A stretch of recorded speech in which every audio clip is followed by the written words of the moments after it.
बिस्मिल्लाहिर्रहमानिर्रहीम। नाज़रीन, ज़कात के फ़र्ज़ होने की उमूमी शराइत यानी वो शराइत के जिनके पाए जाने की वजह से बंदे पर ज़कात फ़र्ज़ हो जाती है, वो शराइत हैं क्या? आइए आज उन पर थोड़ा सा कलाम करते हैं। ज़कात के फ़र्ज़ होने की 9 शराइत हैं कि ये जब शराइत पाई जाएंगी तो ऐसी सूरत के अंदर मुसलमान पर ज़कात अदा करना फ़र्ज़ हो जाएगा। उनमें पहली शर्त है मुसलमान होना। मुसलमान होना ये पहली शर्त है, यानी गैर मुस्लिम पर ज़कात फ़र्ज़ नहीं है, मुसलमान पर ज़कात फ़र्ज़ है। दूसरी शर्त है बालिग होना। नाबालिग पर ज़कात फ़र्ज़ नहीं होती, ना नाबालिग पर फ़र्ज़ होती है, ना नाबालिग के वारिस पर या उसके सरपरस्त पर भी नाबालिग की वजह से फ़र्ज़ नहीं होती। आप सोच रहे होंगे कि नाबालिग के पास इतना माल कैसे आ सकता है? तो जी नाज़रीन, नाबालिग के पास भी इतना माल आ सकता है कि जिसकी वजह से नाबालिग साहिब निसाब बन जाता है, यानी इतने पैसे उसके पास आ जाते हैं कि जिसकी वजह से अगर इतने पैसे किसी पर हों तो ज़कात फ़र्ज़ हो जाती है। जैसे कैसे आ सकते हैं इतने पैसे? इसकी सूरत ये है कि जैसे कोई बच्चा नाबालिग था और उसका बाप फौत हो गया। अब बाप फौत हो गया तो वो नाबालिग बच्चा जो है वो अपने बाप का वारिस बन गया। तो बाप ने इतना माल छोड़ा है जो निसाब की मिकदार को पहुंचता है, तो ऐसी सूरत के अंदर वो निसाब जितना माल उस बच्चे के पास आ गया, बच्चा उसका मालिक बन गया। बच्चा उसका मालिक बना है लेकिन बच्चा है नाबालिग।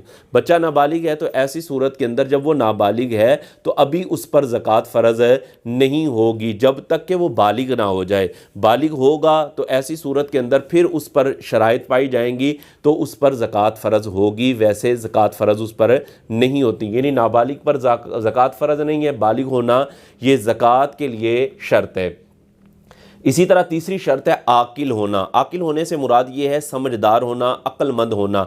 यानी जो बंदा मजनून है, जो बंदा पागल है, ऐसे बंदे पर ज़कात फ़र्ज़ नहीं होगी। ज़कात के फ़र्ज़ होने के लिए तीसरी शर्त है आकिल होना, यानी समझदार होना। इसी तरह ज़कात के फ़र्ज़ होने की चौथी शर्त है माल का बक़द्रे निसाब मिल्क में होना, यानी बंदे की मिल्क के अंदर इतना निसाब हो जो निसाब की मिकदार को पहुंचता हो। निसाब की मिकदार है क्या, इस पे तो काफ़ी वैसे डिटेल है, आगे जाके हम इसको अगले क्लिप के अंदर बयान करेंगे। लेकिन अभी मैं सिर्फ इतना बयान कर दूं कि निसाब से मुराद ये सोने के अंदर निसाब 7.5 तोले है और चांदी के अंदर निसाब 52.5 तोले चांदी है। करेंसी और माले तिजारत, इनका जो निसाब होता है ये 52.5 तोले चांदी की मिकदार के मुसावी हो, इतने पैसे हों कि वो 52.5 तोले चांदी की मिकदार को पहुंचते हों, तो ऐसी सूरत के अंदर ये भी निसाब होगा और इसकी वजह से भी ज़कात फ़र्ज़ हो जाएगी। तो चौथी शर्त है माल का बक़द्रे निसाब मिल्क में होना। पांचवी शर्त क्या है? पांचवी शर्त है कि माल पर पूरे तौर पर काबिज़ होना, यानी वो माल जो बक़द्रे निसाब है आपकी मिल्क के अंदर है, आप उस पर पूरे तौर पर काबिज़ भी हों, आपके कब्ज़े में हो। इसकी सूरत क्या बनती है? इसकी सूरत ये है कि आपका माल था लेकिन आपका माल किसी ने चुरा लिया है, किसी ने छीन लिया है, किसी ने गसब कर लिया है, तो वो तो है तो आपका ही। यानी अगर किसी से कोई माल डाकू ले जाते हैं या चुरा लिया जाता है तो वो चोर की मिल्क में नहीं चला जाता, वो डाकू की मिल्क में नहीं चला जाता। इसी तरह माल गासिब की मिल्क में नहीं चला जाता, बल्कि जो मालिक होता है उस माल का, उसी की मिल्क में वो माल रहता है। लेकिन अब माल तो इतना है कि जो निसाब की मिकदार को पहुंचता है, लेकिन वो इसके कब्जे में ही नहीं है, वो तो कोई उठा के ले गया, वो तो कोई चोरी करके ले गया। तो ऐसी सूरत के अंदर जब तक इसका पूरा कब्जा उस पर नहीं होगा, इस बंदे पर ज़कात इस माल की नहीं होगी। वो माल इसके पास आ जाता है तो ऐसी सूरत के अंदर ये बंदा ज़कात अदा करेगा, इस पर शर्त पाई जाएगी। छठी शर्त जो है वो ज़कात की शराइत में से छठी शर्त है निसाब का दैन से फारिग होना।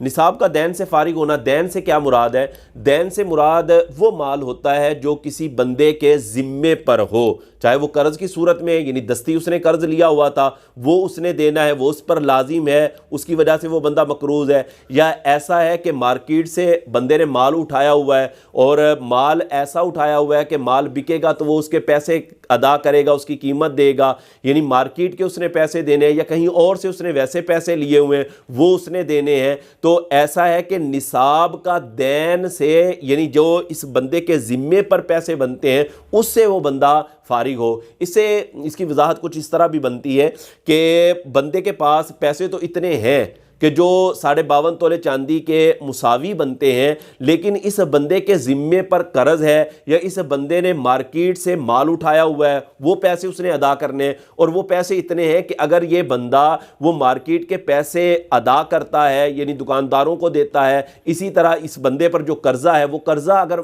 देता है, तो ऐसी सूरत के अंदर इसके पास इतने पैसे या इतनी करेंसी नहीं रहती कि जो 52.5 तोले चांदी के मुसावी होती हो। तो ऐसी सूरत के अंदर ये बंदा अभी ऐसी सूरत में है कि इस पर ज़कात फ़र्ज़ नहीं होगी।